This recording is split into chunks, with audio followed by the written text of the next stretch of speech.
Assalamualaikum warahmatullahi wabarakatuh. Selamat pagi anak-anak. Semoga kalian diberikan kesehatan selalu ya, dan dilindungi oleh Allah Subhanahu wa Ta'ala. Pada pertemuan minggu kemarin, kita sudah membahas penerapan Pancasila pada masa Orde Baru. Nah, minggu ini kita membahas penerapan Pancasila pada masa Reformasi. Bismillahirrahmanirrahim.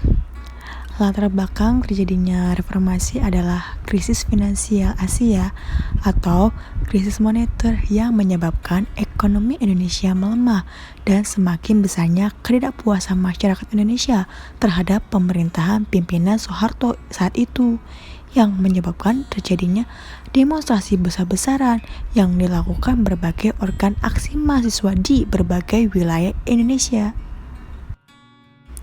Pemerintahan Soeharto semakin disorot setelah tragedi Trisakti pada tanggal 12 Mei 1998 yang menyebabkan 4 mahasiswa tertembak mati, yang kemudian memicu kerusuhan pada bulan Mei 1998.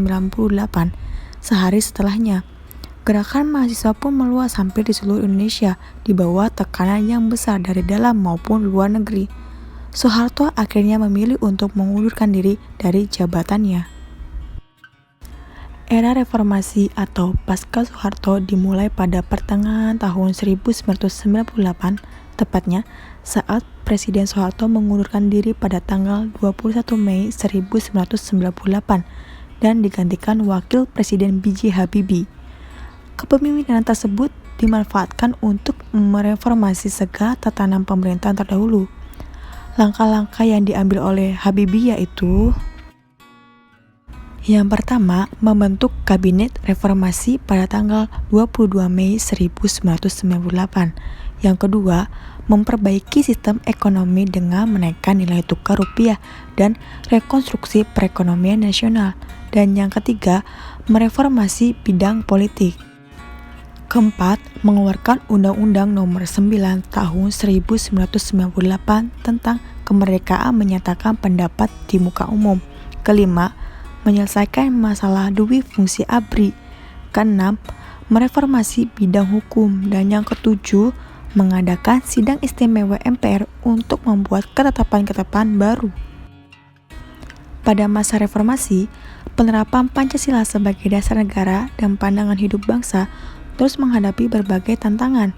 Penerapan Pancasila tidak lagi dihadapkan pada ancaman pemberontakan yang ingin mengganti Pancasila dengan ideologi lainnya, akan tetapi lebih dihadapkan pada kondisi kehidupan masyarakatnya. Beberapa tantangan yang dihadapi pada masa reformasi antara lain sebagai berikut. Yang pertama, adanya kebebasan berbicara, berorganisasi, berekspresi, dan sebagainya.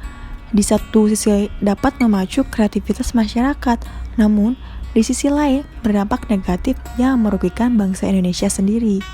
Banyak hal negatif yang timbul sebagai akibat penerapan konsep kebebasan yang tanpa batas, seperti munculnya pergaulan bebas, pola komunikasi yang tidak beretika yang dapat memicu terjadinya perpecahan, dan sebagainya.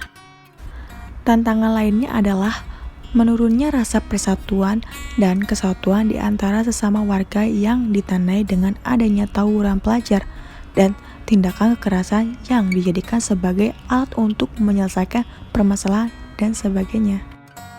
Bangsa Indonesia dihadapkan pada perkembangan dunia yang sangat cepat dan mendasar, serta berpacu pembangunan bangsa-bangsa.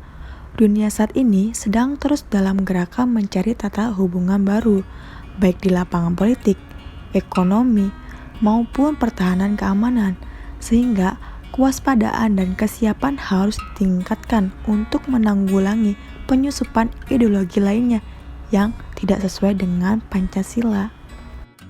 Cukup sekian dari pembahasan kali ini. Jika kurang jelas atau ada yang ingin ditanyakan, kita bisa bahas di Google Classroom. Terima kasih. Wassalamualaikum warahmatullahi wabarakatuh.